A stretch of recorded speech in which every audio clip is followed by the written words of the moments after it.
I don't love love stories. The problems, the situations, the characters in rom-coms and romantic stories in general just never resonated with me. Which is why Nana is special. Despite going on indefinite hiatus in 2009, Nana has garnered hordes of die-hard veteran devotees and new fans every year. And it's not difficult to understand why. Its brilliantly unpredictable plot, stunning art, inspiring fashion, rock and roll soundtrack, and infinite number of beautifully flawed characters all combine to make for a riveting experience. But because Nana's creator, Ai Yaezawa, has prioritized her health, rightfully so, in favor of formally concluding her magnum opus, there are many questions in Nana left unanswered. And one of the most hotly debated questions surrounding Nana for over 2 decades has been... they gay? Hey Nana, if you and I were lovers, would we have been able to fill the emptiness by holding each other? Yeah, I don't think these ladies are totally straight. I know some of you will disagree. I just hate her! You suck! And yes, I might be biased in my thinking. It's impossible for me to watch Nana, to read its meticulously inked pages and not see 2 ladies who are struggling to come to terms with their romantic feelings for one another. But I want to make something crystal clear. I am not trying to sell you anything. I am not here to convince you that Nana Komatsu and Nana Osaki are in love with each other. All I'm doing is offering a reading of Nana through a queer lens for all of those who have asked and felt slightly deflated when told that these ladies are, indeed, totally hetero. Ai Yaezawa has written LGBTQ characters in the past. Paradise Kiss, which began publication in 1999, features not only George, an openly flamboyant bisexual man as the love interest for our protagonist Yukari, but a gorgeously written trans woman, Isabel, who imparts to us the importance of clothes in shaping our identity. So the question stands that if Ai Yaezawa is comfortable writing queer characters, why didn't you make the romance between Nana Komatsu and Nana Osaki explicit? Minus the moments where they kiss on the lips, hold hands, cuddle each other while they sleep, and profess their love for each other across oceans of time. But by explicit, I of course mean there is a cloud of ambiguity over both their sexuality and their love for each other. I could speculate about how Ai Yaezawa didn't want to limit the reach of her audience. Nana is one of the best-selling shoujo mangas of all time, and if it was labeled and marketed as a yuri manga, a manga centering on lesbian relationships, I'm not sure it would have seen the same success, especially in the year 2000. It could also be that the ambiguity surrounding the feelings between Nana K and Nana O was deliberate, and I'm open-minded enough to accept the possibility that I'm reading the tea leaves wrong and the Nanas truly are just good gal pals. But I also think we're getting too hung up on labels, both in terms of labeling manga and labeling sexuality. Because regardless of how the Nanas identify their sexuality, there is a vibe in Nana. It's a vibe you could write off as being a product of the anime, what with the voice actors having excellent chemistry and the way music can manipulate you into having... feelings. If Nana was a guy, she'd be the love of my life. But while all of this emerges the swell of sapphic yearning, this vibe is pulled straight from the manga. We begin with Nana Komatsu, who, to avoid confusion, is given the nickname Hachiko, or Hachi, because of her penchant for loyalty like the dog of the same name who waited over 9 years for his owner's return. In the prologue episodes, we learn that Hachi, while she was in her 3rd year of high school, started I don't want to call it a relationship because that gives it legitimacy, but when she was around 17, Hachi was pursued by a 29-year-old married man. She describes their encounters as him picking her up, driving them around, and ending up in a love motel. We're never told that this is how Hachi lost her virginity, but Hachi makes note that she's had bad luck attracting men prior to meeting Takashi. But regardless, at 17, Hachi was taken advantage of for her youth and inexperience, and was introduced to not only sex, but to love and intimacy through an abusive power dynamic.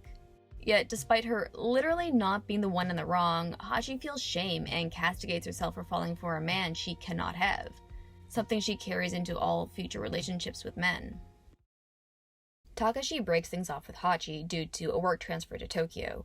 Hachi commits to some self-love by getting an adorable haircut. She graduates and goes to art school, where her best friend June introduces her to the mind-blowing concept of being friends with men. June, you're so guy, I would definitely want to be your girlfriend. That's because Hachi only considers men for dating and mating. She's so focused on this idea that she's had since she was a child about falling in love with a man, getting married, and having a family, which, no hate, but it's the falling in love part that Hachi has a problem with. If she encounters a man who falls within a certain age range and possesses a level of conventional attractiveness, she gets swept away by surface-level notions of attraction, almost as if she's forcing herself to be attracted to these men, despite not being able to pinpoint what she finds attractive about the man in question. This is something Chris Bush, in her essay, Why Do Lesbians Love Nana, describes as behaviors typical of compulsory heterosexuality, which is essentially behaving heterosexual not because you are heterosexual, but because it is the cultural expectation and norm. Hachi first meets Shoji at art school. She follows Junko's advice about trying to be friends with him first before getting into full-blown romantic mode. But even though Shoji is more age-appropriate and more emotionally available to Hachi than Takashi ever could be, Shoji is an ass. Shoji, you're such a jerk! You suck! He berates her in public about how she doesn't care about his feelings, shames her about friend-zoning him, and then he abandons her on a busy street in an unfamiliar city without any way of finding their hotel. And, in fairness, Hachi is not a perfect person. She can be selfish, she lacks independence, and she is what medical professionals call a stage 5 clinger. But in terms of Shoji's accusation that she never thinks about his feelings, it's not like Shoji has put any effort into caring about her feelings. Not during their friendship, where all he seems to care about is getting into her panties rather than getting to know her, and not when he pressures her for sex literally seconds after they admit they like each other. Alright, well now that we've got that figured out, I don't see why we can't sleep together. What do you mean? How can we sleep together? We haven't even kissed yet. It's okay if you don't want to. I'm used to holding back by now. Whatever happened to romance, to getting in the mood? Never mind. You mean you're just giving up? And when Hachi acquiesces that she would sleep with him if he said he loves her, Shoji neglects her emotional needs. Even when she caves, Shoji still doesn't tell Hachi he loves her. Shoji, you're such a jerk! You suck! What's more, Hachi is yet again tying herself to a man she cannot have. Shoji got accepted to an art school in Tokyo, meaning this relationship is going long distance. But their relationship works, they remain faithful to each other, and they're happy. Even though they don't seem to spend a lot of time together face to face, and their communications are limited to calling or texting. And so, to remedy their lack of physical connection, Hachi moves to Tokyo to be with Shoji. On a crowded train that stalled due to a freak snowstorm, Hachi struggles to find a place to sit. She stumbles through the cars on the train until she sees a seat occupied by a sleeping woman and her guitar case. Hachi says one thing, the woman says another, and just like that, they are in the middle of a conversation neither wants to end. They discover they have the same name, they happen to be the same age, and they're moving to the same city. And there is chemistry. And since we see the scene from Hachi's perspective, she makes no bones about it. Nana is beautiful. She's so beautiful and so cool too. There's something different about her, like she's got this special aura. So thin and such a pretty face. Maybe she's famous. Those long eyelashes and her makeup, it really stands out. But it looks perfect. Beautiful people always look great no matter what they do. She's so cute when she laughs. Whether Hachi is attracted to Nana or just finds her attractive is never made explicit. What is explicit is that Hachi's meet-cute with Nana has more natural chemistry, more joy than any of her introductions to the men she becomes romantically involved with. Combined. Through a series of circumstances, the two women end up living together. If handled by a less adept writer, this could come across as plot convenience. But there's something greater than plot progression at play here. Both women ultimately move to Tokyo because they don't want to be lonely. And even though they only met once for a few hours on a train, even though they're practically strangers, even though everyone tells them they're crazy for doing it, they become roommates. But even their harshest critics, that being Junko, is instantly won over by Nana and Hachi's natural chemistry. Sure, there is the financial benefit of splitting the rent, but there is a genuine connection between the two women. We see this when Nana, who comes across as slightly prickly and antisocial, shows concern for Hachi's relationship woes, much to the chagrin of her real estate agent who tries to talk Nana out of living with Hachi because she seems kinda annoying, which visibly deflates poor Hachi. This comment feeds into Hachi's insecurities about her relationship with Shoji. They're not connecting in the way Hachi had hoped. Just one night together and they're already fighting. But Nana dispels all of Hachi's fears about being too needy, too annoying, too clingy, too vapid, with 2 words. I disagree. That deflated look on Hachi's face is replaced at first with total surprise and then pure unbridled joy. I can make jokes about this being a speedrun for lesbians moving in, but this scene, even if you believe the love between Nana and Hachi is platonic, this scene is romantic. For the first time, Hachi feels seen, really truly seen and accepted. At that moment, I felt like I was going to cry. I don't really know how to explain it, but when I was shaking Nana's hand, I felt this warmth that went straight to my heart. Nana and Hachi slip into a honeymoon stage where even the boring stuff is fun. Shopping for furniture, eating breakfast, hanging out at home is effortless and exciting. But Hachi kinda sorta enjoys spending more time with Nana than Shoji. She cuts off their dates and even turns down sex to spend time with Nana. Read into that what you will. She's so into Nana. I don't get it. It's impossible to say if Hachi's attachment to Nana is because there is no pressure for romance or because there is romance. But she looks for ways to get closer to Nana. So when Nana reveals that her ultimate goal is to be a singer, Hachi makes Nana's dream her dream. Hachi encourages Nana to rekindle her bandmance with guitarist Nobu, and she even finds a bassist in Shin, which leads to this iconic moment. Thank you, Hachiko.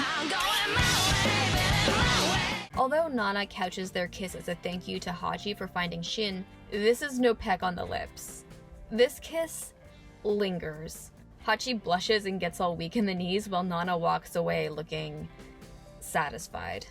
Hachi insists Nobu stay with them so she can sleep in Nana's bed, which she does, and has a moment of gay panic when faced with the lips that kissed hers. Nana capitalizes on this by crossing the imaginary line in the bed so they can play wrestle, and paired with the narration. Looking back on it now, the way I felt about you, Nana, felt a lot like falling in love. With you, my life was full of sweet dreams, and it felt like the pure bliss of a first love. Because if you've ever questioned your sexuality, these scenes combine into an ultra-specific experience that is sadly not uncommon in the queer community. Falling in love with your best friend only for that love to go unrequited. As Hachi's affections for Nana grows, her relationship with Shoji crashes and burns and disintegrates. And in fairness to Shoji, he feels second fiddle to Nana, and he does try to communicate his relationship woes to Hachi. But rather than ending things like a gentleman, he sleeps with his co-worker Sachiko, who gives him the validation he's been craving. When Hachi discovers that Shoji is cheating, Nana is ready to defend Hachi's honor. But Hachi wilts at the chance to win Shoji back. I don't want him. Nana takes Hachi's hand, walks her home, and holds her until the two of them fall asleep in her bed. Hachi is left feeling totally unwanted after the breakup. The only thing that gives her happiness is being able to see Nana and Blast play their first gig in Tokyo. When Kyosuke and Jun drive Hachi to Nana's show, she says, I don't want a boyfriend. I'm never falling in love again. Anyway, I have Nana. When I'm with her, I never feel lonely. We're both girls, so we can totally be ourselves around each other. And we don't get all jealous. We always have each other, and it just feels so comfortable. And okay, you can read this as platonic, but when Hachi arrives at Nana's show, she meets Misato, a super fan of Nana. What a cute girl! And Hachi gets jealous. At first, Hachi is jealous of the attention Misato gets at the concert. Those curls you've got are real cute, Goldilocks. Are they fake? No, this is all my own hair. Who is this girl? And then she gets intimidated by how emotional Misato gets when Nana takes the stage. But her jealousy grows when Nana invites Misato back to their apartment and invites Misato to sleep over in her bed. Between Hachi getting all hot and bothered by how close Nana is with Misato, questioning the nature of their relationship, fantasizing about Nana and Misato having sex. What if they get carried away and something happens? Nana's really drunk. She'd never be that nice if she wasn't. Two girls doing it. How does that work? I guess Nana would be on top. Hachi very obviously has no problems acknowledging there is something not totally heterosexual about Nana.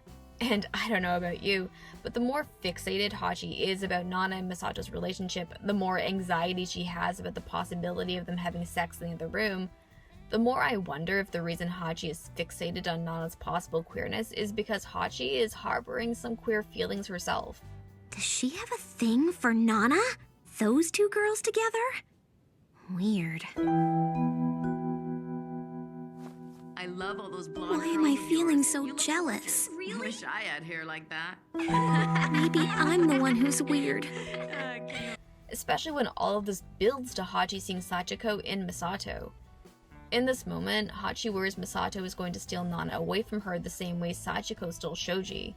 This sublimation of her romantic feelings for men into her feelings for Nana continues when Hachi enters into a love triangle with Takumi and Nobu. Hachi crushes her beef with Misato and learns that Misato and Nana were never a thing. That's because Nana was in a serious relationship with Bren Honjo, the guitarist in the nationally beloved band Trap Nest. This inspires Hachi to make it her secret mission to get Nana and Ren back together. And lucky for her, she has 2 front row tickets to an upcoming Trap Nest concert. Hachi's motivations for bringing Nana and Ren back together are interesting. Hachi absolutely wants to be a good friend to Nana, but Hachi is also starving for some romance, even if it's romance by proxy. So she plays Cupid by fixing Nana up with Ren, hoping it will bring her and Nana closer together. However, when on the cusp of reuniting Nana and Ren, Hachi ping-pongs between fantasizing about a romantic reunion between Nana and Ren and intense feelings she can't quite understand. Why am I crying? It's so overwhelming. All the emotions.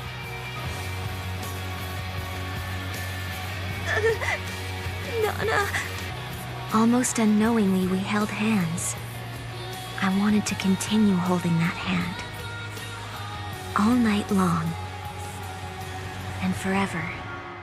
As a thank you for helping her and Ren get back together, Nana arranges for Hachi to meet her celebrity crush, Takumi, the bass player in Ren's band. At that time, it was a dream come true. The reason I burst into tears was because I knew right away that it was my reward. From you, Nana. I felt your love more than 1,000,000 thank yous. You made me so happy.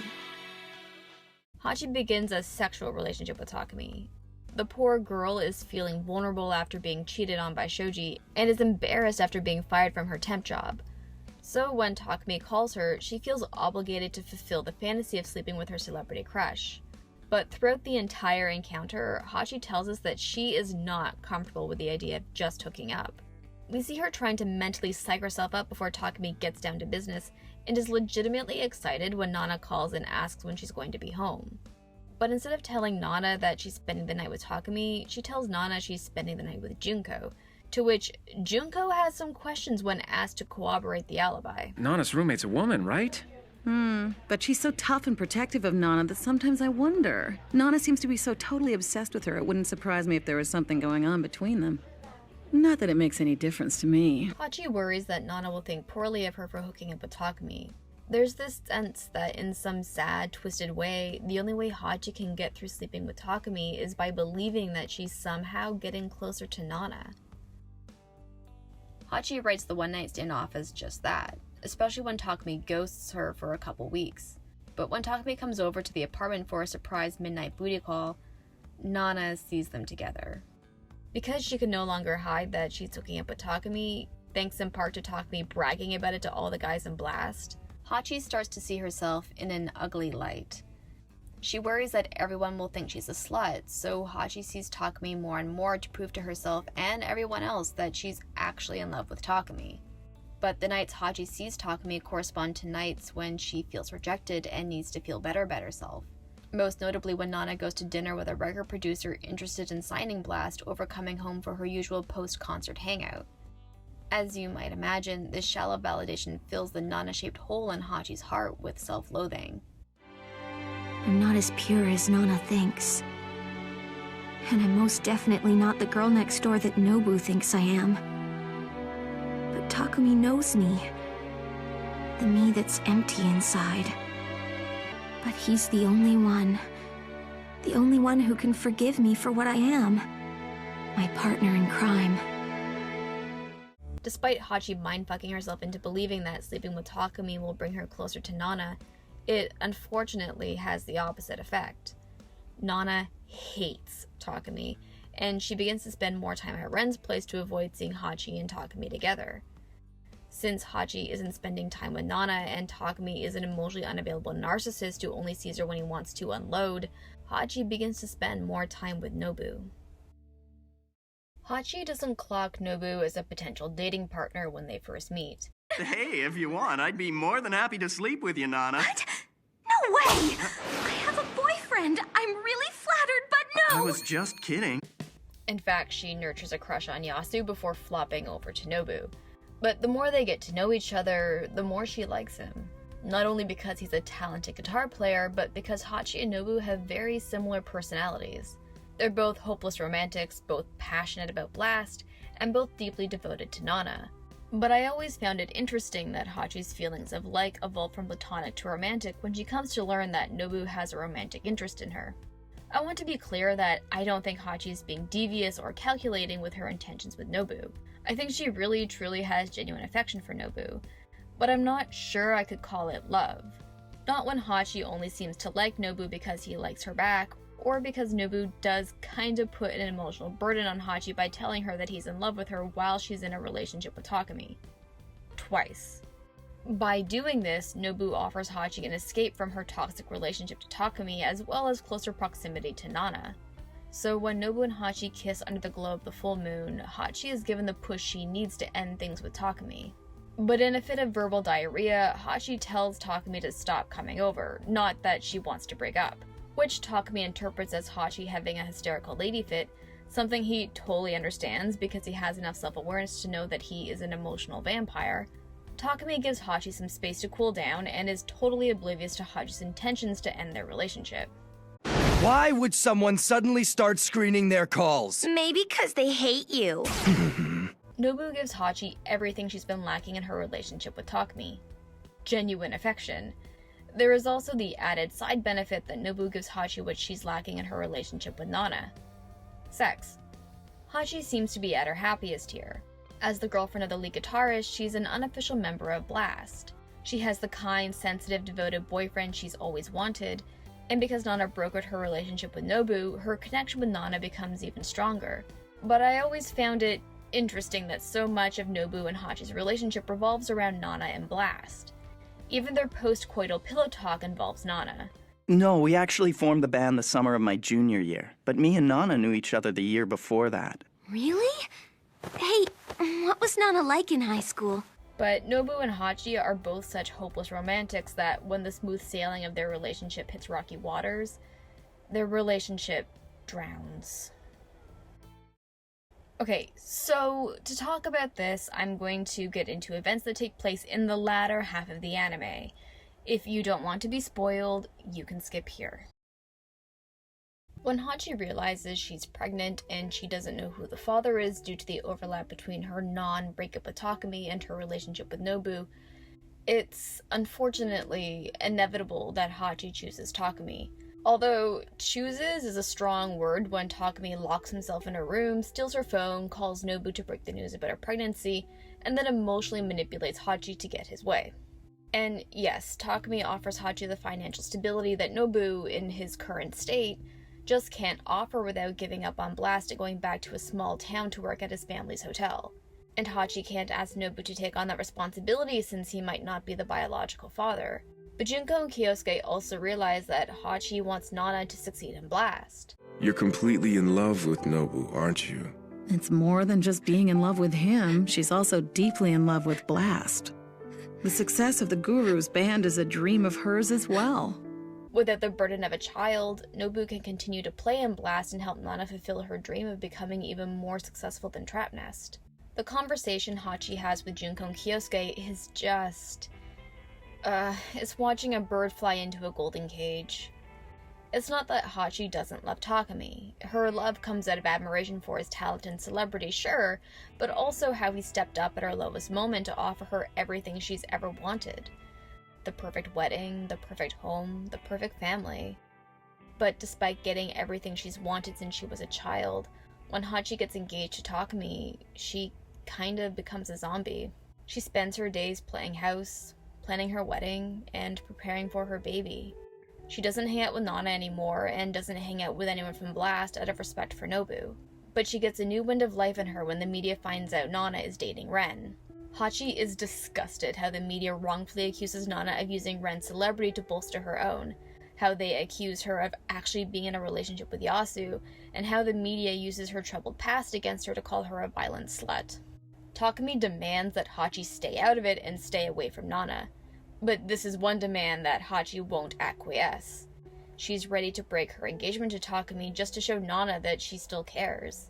It's only when she talks to Kyosuke in June that Hachi realizes that showing up at the media blitz risks making things worse not just for Nana, but for her unborn baby. So Hachi turns around and doesn't rush to Nana's rescue. But Hachi's feelings of failure and betrayal are washed away when Nana uses her newfound infamy to send her a secret message. Just watch me, Hachiko. I promise I'm gonna make all your dreams come true. I hope you make it big and get on TV, and then I can watch you when you sing. Hachi is touched by Nana's words. They validate that although they don't call or text or see each other, the bond they made in those sweet 6 months gives them the nourishment they need to face all the adversity life throws their way. But as the night falls, Hachi laments that on the night of the full moon, she was at her happiest, that she felt as though her life was filled with possibilities, and that she will never feel the highs of that happiness ever again. The anime inserts an image of the night she and Nobu first kissed. So, I guess this whole time, I was wrong. The night she and Nobu confessed their love and kissed under the full moon was her happiest moment. This whole video essay was a waste. Except... Wait, Nana! I have to tell you about me and Nobu! So what's up with Nobuo? We flash forward where we see a slightly older and more mature Hachi. She is with her daughter, and they are dressed up for the Tanabata festival. Your gut reaction upon seeing Satsuki, Hachi's daughter, might be, well, that kid looks just like Takumi. Hachi meets up with Yasu and Shin at apartment 707. Even Nobu shows up. Through the dialogue that follows, it becomes clear that Blast never took off and the band has dissolved. Shin is still in the biz, but as an actor. Yasu, it seems, became a lawyer, and Nobu runs the family inn. There's this bittersweet scene where Nobu gives Satsuki a collectible doll, to which Hachi just bursts with excitement, revealing that although she has matured, she's still that goofy little pup we came to love at the beginning of the series. But Nobu has this pained expression on his face, as if in his mind he's eulogizing how his life might be different if Satsuki had called him Dad and not Nobu. Only... So, now I'm about to spoil events in the manga that haven't been adapted in the anime. If you haven't read up to volume 21 in the manga and don't want to be spoiled, this is your time to skip here. Satsuki is not the child that Hachi was pregnant with during the baby daddy drama. This is her firstborn. So that pained look isn't because Nobu is melancholic over Satsuki calling him Nobu instead of Dad. And when Nobu asks if Ren is coming, to which Hachi replies he's arriving in time for the fireworks, they are not talking about Ren Honjo. Ren Honjo died in a car accident. They are talking about Ren Ichinose. The mystery surrounding Ren's biological father still eludes us, but man, that kid looks way more like Nobu than Takumi.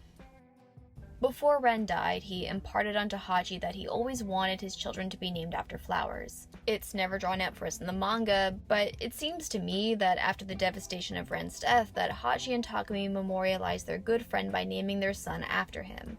Satsuki, it's revealed in the manga, is Ren's younger sister. It's unclear exactly when the future scenes take place, but given how the number 7 appears frequently throughout the series, and given how the characters have matured rather than aged, I naturally assumed that 7 years have passed. And I could be totally wrong on my read, but if I'm right, that means Ren has to be a soft 7 at most. We're not given an age on either Ren or Satsuki, but they seem relatively close in age when comparing their height, vocabulary, and mannerisms.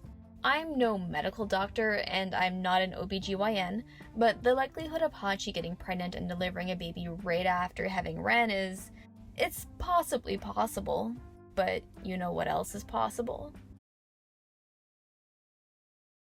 This is all speculation. I have no idea where Ai Yaezawa was planning on going with the series, so all I can do is spin wild conspiracy theories with the little pieces of information we've been given. So take this for what it is.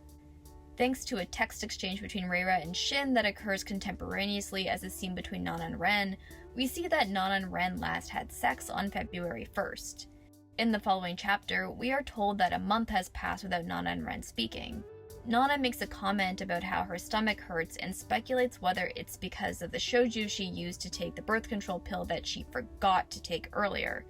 However, she doesn't need it. Referring to the pill, I believe, not the shoju. In my headcanon, it kinda makes sense that after Ren died, Nana found out she was pregnant. Nana is so meticulous with taking her birth control that the fact she didn't take it and is starting to feel sick just weeks after she hooked up with Ren, you don't draw this panel for no reason. It's depressing, but I can totally see that if Nana found out she was pregnant with Ren's kid right after he died, she couldn't bring herself to kill the last remaining part of him. So she gives birth to his child, a baby girl, which Ren always wanted, and gave it up to Hachi in a cruel twist of fate that mirrors exactly what her mother did. Only, instead of chasing after some guy, Nana chased after her dream. A dream we come to learn she could never make a reality. So when Nobu gives this pained look, in my crazy tinfoil hat conspiracy brain, it's because he's looking at the child of his 2 best friends. The one he idolized who died too soon, and the one he wanted to help heal who ran away. I'm sorry for this tangent, but I just need you to understand the ennui in my mind when I talk about this series. Anyway, back to our regularly scheduled program. In the flash forward, Hachi goes to draw a bath for Nobu and runs her fingers through the water. She thinks back to that night of the full moon, the night she said was the happiest of her life, the moment where she was full of hope and possibilities. But she doesn't think of Nobu professing his love to her or their first kiss. She thinks of Nana. This scene previously was played off as a joke. That right after Nobu and Hachi had this grand romantic moment, Hachi runs back to her apartment, eager to tell Nana all about it. She finds Nana in the tub, gets undressed, and jumps right in with her. But years later, this moment of levity and laughs has become tainted with sadness. It's worth noting that this isn't the first time Hachi has looked back with more mature eyes when remembering this scene. When she recalls the first time she consummated her relationship with Nobu, she remembers this scene and expresses regret. Hey, Nana. What does Ren say to you when you're making love? I should have asked you then. I should have found out. That old clawfoot bathtub isn't around anymore. Nobu comes in and asks if she's alright. When Hachi says she's fine, Nobu grabs her hand and we see a wedding ring. Any tension between these two totally dissipates. Even if Nobu is holding on to those feelings from the past, Hachi isn't looking back and mourning her failed relationship with Nobu or even expressing regret over her failed marriage to Takumi. She's reflecting on her failed relationship with Nana, the regret of not being mature enough to understand back then what she knows now. She tells us that apartment 707 is exactly how it was the day Nana left, becoming a museum of past memories, of reminders of all the things she wanted to tell Nana. The number 7 is of special significance throughout Nana. Nana means 7, a curse number in Japanese culture, as Hachi will frequently tell us. Why does nothing ever go right for me? Even my name brings me bad luck. Nana means 7, and 7 is the number that appears in Nostradamus' prophecies as a bad omen. Hachi and Nana live in apartment 707, and the Festival of Tanabata is prominently featured in the series. The Festival of Tanabata takes place on the 7th month of the year, July, on the 7th day. Tanabata celebrates the story of Orihime and Tikaboshi. Orihime is represented by the star Vega, and according to folklore, Orihime weaved beautiful clothes along the bank of the Amanogawa River, represented by the Milky Way. However, because she worked so hard, Orihime grew melancholic that she could never meet and fall in love with someone. So her father, Tente, the Sky King, represented by the universe, arranged for Orihime to meet Tikaboshi, represented by the star Altair, who lived and worked on the other side of the Amanogawa River herding cows. But in their admiration for one another, Orihime stopped weaving her clothes, and Tikaboshi's cows wandered all over the heavens. This angered Tente, so he separated the two lovers. But Orihime's tears over her lost lover melted Tente's heart. So he would build a bridge across the river once a year, on July 7th, so the two lovers could share a brief reunion. However, if it rains on Tanabata, it means the bridge was not made that year, and Orihime weeps from the heavens as she is forced to spend another year without seeing her love. It doesn't take a genius to see the parallels between Orihime and Tikaboshi in Hachi and Nana. And every year on Tanabata, Hachi waits for Nana. She gets the matching yukata and keeps apartment 707 just as it was in the past. Like Orihime and her namesake Hachiko, Hachi waits to be reunited with her love, only to be met with loneliness.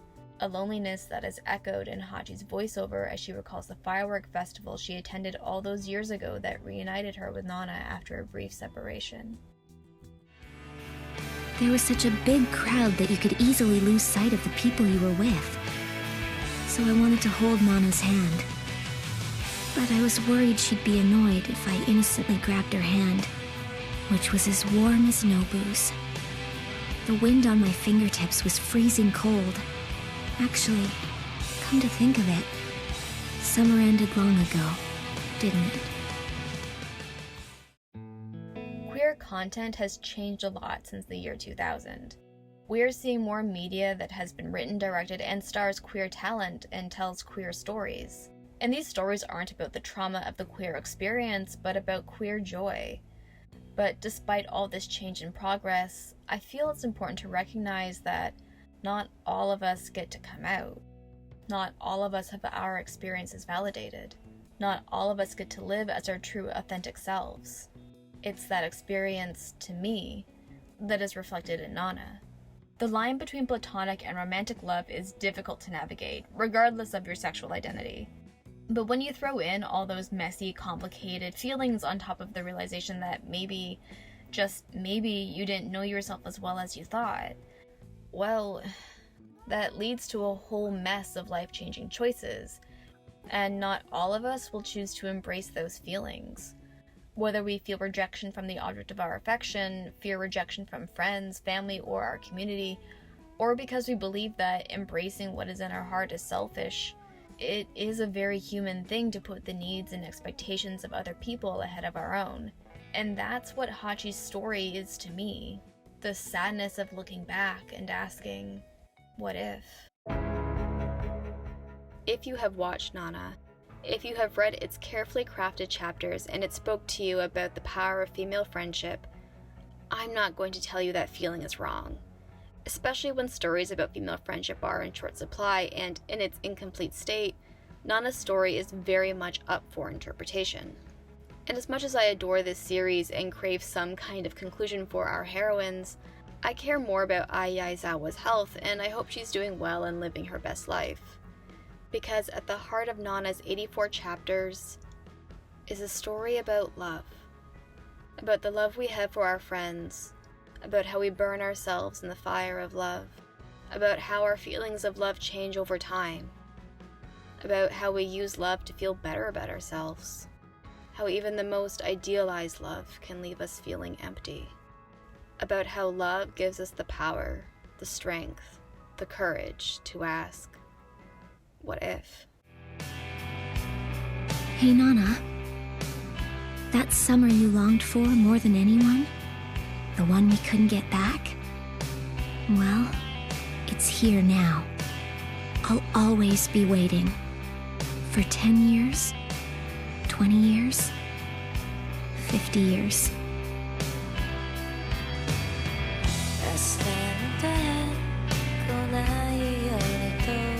Yeah, so I got halfway through writing the script when I realized that it's gonna be a duology. It turns out I have a lot to say about Nana, so I hope you stay tuned for part 2, where I look at the queerness of Nana Osaki. Until then, stay beautiful, my lovelies.